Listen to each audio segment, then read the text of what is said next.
కోయ ఎల్లమ్మ తల్లి జ్యోతిషాలయం. విద్య, ఉద్యోగం, వ్యాపారం, ప్రేమించిన వారు దూరం అవడం, భార్యాభర్తల మధ్య గొడవలు, అత్త కోడళ్ల మధ్య మనస్పర్ధలు, కుటుంబ సమస్యలు, ఆర్థిక సమస్యలు, పెళ్లి కుదరకపోవడం, సంతానం ఆలస్యం కావడం, స్త్రీ పురుష వశీకరణం, చెడు ప్రయోగ నివారణ మొదలగు ఎటువంటి సమస్యలకైనా పరిష్కారం చూపగలరు. స్త్రీ పురుషులకు ఎటువంటి సమస్యలు ఉన్నా నమ్మకంతో కాల్ చేయండి. ఫోన్ ద్వారానే జ్యోతిష్యం చెప్పబడును. Phone number 9014339338. హాయ్ ఫ్రెండ్స్, అందరికీ నమస్కారం అండి. తులారాశి వారి జాతకులు, ఒక వ్యక్తి మిమ్మల్ని రహస్యంగా ఇష్టపడుతున్నారు. డిసెంబర్ మాసంలో 10వ తేదీ తరువాత మీరు అవునన్నా కాదన్నా మీ జీవితంలో మీ యొక్క విషయాల్లో వీరు దూసుకొస్తున్నారు. రహస్యంగా మీ లైఫ్ ని సెటిల్ చేయబోతున్నారు. ఆ వ్యక్తి ఎవరు? అసలు డిసెంబర్ మాసం 10వ తేదీ తర్వాత ఏం జరగబోతుంది? ఎటువంటి ఫలితాలు ఈ రాశి జాతకులు పొందుకోబోతున్నారు అనే వివరాలు ఈ వీడియోలో తెలుసుకుందాము. అంతకంటే ముందు ఫ్రెండ్స్, వీడియోని పూర్తిగా చూడండి. అప్పుడే మేము ఏం చెప్పబోతున్నామో మీకు అర్థమవుతుంది. వీడియో గనక మీకు నచ్చినట్లయితే గనక లైక్ చేయండి. మీ లైక్ మాకెంతో సపోర్ట్ అండ్ ఎంకరేజ్మెంట్ గా ఉంటుంది. ఇక ఆలస్యం చేయకుండా వీడియోలోకి వచ్చేద్దాము. మీ యొక్క లైఫ్ లోకి ఒక వ్యక్తి రాబోతున్నారు. మిమ్మల్ని సెటిల్ చేయడానికి ప్రయత్నిస్తున్నారు. రహస్యంగా వారు మిమ్మల్ని అభిమానిస్తున్నారు, ఇష్టపడుతున్నారు. తులారాశి జాతకులు, మీ యొక్క జీవితంలో స్త్రీలై ఉండొచ్చు, లేదా పురుషులు కూడా అయి ఉండొచ్చు. మీరు కొన్ని నిర్ణయాలు ఎటువంటివి తీసుకుంటారు అంటే గనక ఆ యొక్క నిర్ణయాల వల్ల మీకు మేలు బదులుగా కీడు జరుగుతూ ఉంటుంది. అయితే ఆ విధంగా మీరు మంచి నిర్ణయాలు తీసుకోకుండా, మంచి గైడెన్స్ లేకుండా ముందుకు వెళ్తూ ఉన్నట్లయితే గనక డిసెంబర్ మాసం 10వ తేదీ తర్వాత వారు మిమ్మల్ని ఆపడానికి ప్రయత్నం చేస్తుంటారు. మీకు చక్కటి సలహాలు అందిస్తారు. కొంతమంది వ్యక్తులను మనం చూసినప్పుడు మన పైన ఎందుకు అంత అభిమానాన్ని పెంచుకుంటారో అర్థం కాదు.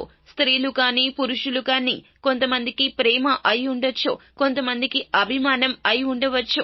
మిమ్మల్ని ప్రేమించి, మిమ్మల్ని అభిమానించి ఒక వ్యక్తి మీ జీవితంలో ఉన్నారు. వారు స్త్రీలు కావచ్చు, పురుషులు కావచ్చు. మీ జీవితంలో మీరు ఏమైనా నిర్ణయాలు తప్పుగా తీసుకుంటే దానిని సరిదిద్దడానికి ప్రయత్నం చేస్తుంటారు. డిసెంబర్ మాసం 10వ తేదీ తర్వాత సానుకూల ఫలితాలను మీరు చెడగొట్టుకోబోతుంటే మీ వెనకాలే ఉండి మీరు తప్పు చేయకుండా అడ్డుకుంటారు. ఎందుకంటే వారు మీ మంచిని కోరుకునే వ్యక్తులు. వారు మీ సన్నిహితుల్లో ఉండొచ్చు, బంధువుల్లో ఉండొచ్చు, ఇరుగు పొరుగు కుటుంబ సభ్యుల్లో ఉండొచ్చు, లేకపోతే మీ యొక్క కుటుంబ సభ్యులే కావచ్చు. మీరు చెడు మార్గంలో వెళ్తుంటే వారు ఆపడానికి ప్రయత్నం చేస్తారు. అటువంటి వ్యక్తుల యొక్క మాట వినడం మీకు మంచి ఫలితాలు ఇస్తుంది. కాబట్టి వారి మాట జవదాటకుండా జాగ్రత్త పడండి. ఎందుకంటే వారు మీ పైన చూపించే అభిమానమే మీకు ఒక సాక్ష్యమని చెప్పాలి. మీ యొక్క శ్రేయోభిలాషులను మీరు గుర్తించడానికి వారు మీ పైన చూపించే అభిమానమే మీకు ఒక సాక్ష్యంగా ఉంటుంది. అటువంటి వ్యక్తులు మీ జీవితంలో ఎవరైనా ఉంటే గనక వారితో ఇకనైనా జాగ్రత్తగా నడుచుకోండి. అటువంటి స్నేహాన్ని, అటువంటి బంధాన్ని అస్సలు విడిచిపెట్టద్దు. ముఖ్యంగా డిసెంబర్ మాసం 10వ తేదీ తర్వాత మీ జీవితంలో వారి యొక్క పాత్ర చాలా అనుకూలంగా ఉంటుంది. మీరు వద్దన్నా కాదన్నా కూడదన్నా వారు మీ జీవితంలోనే ఉంటారు. అస్సలు వదిలిపెట్టరు మిమ్మల్ని. మీ యొక్క జీవితంలో ఖచ్చితంగా శుభ ఫలితాలు తెస్తారు వారు. అటువంటి వ్యక్తుల విషయంలో మీరైతే జాగ్రత్తలు తీసుకోండి. ఇక మిగిలిన అంశాలు చూస్తే గనక వ్యాపార పరంగా ఈ సమయం లాభసాటి ఫలితాలు కలగ చేస్తుంది. పెట్టుబడులు పెట్టాలి అనుకునే వారికి అనుకూల సమయం అండి.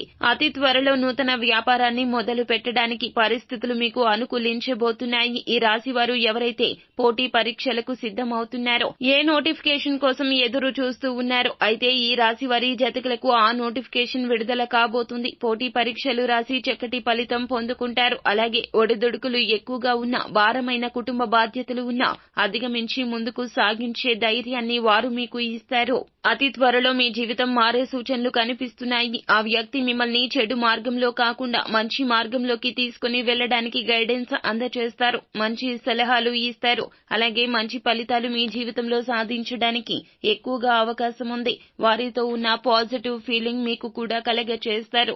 ఏదైనా సాధించగలను అనే తపన, అలాగే ధైర్యాన్ని వారు మీకు కలగ చేస్తారు. మీరు ఏమిటంటే గనక నిత్యము కూడా అప్రమత్తంగా ఉంటూ అడుగులు వేసేటప్పుడు ఒకటికి పలుమార్లు ఆలోచిస్తూ ముందుకు వేయండి. శివారాధన మేలు కలగ చేస్తుంది. ఏదైనా నూతన కార్యక్రమాన్ని మొదలు పెట్టేటప్పుడు వినాయకుణ్ణి దర్శించుకుని పూజించుకుని ఆరాధించుకుని అప్పుడు మొదలు పెట్టండి. అంతా మేలు జరుగుతుంది, అంతా మేలు కలుగుతుంది. శుభం భూయాత్. సో ఫ్రెండ్స్, చూశారు కదా, ఈ వీడియో గనక మీకు నచ్చినట్లయితే గనక లైక్ చేయండి. మరిన్ని వీడియోస్ కోసం మా ఛానల్ ని సబ్స్క్రైబ్ చేసుకుని ఫాలో అవ్వండి. Thank you.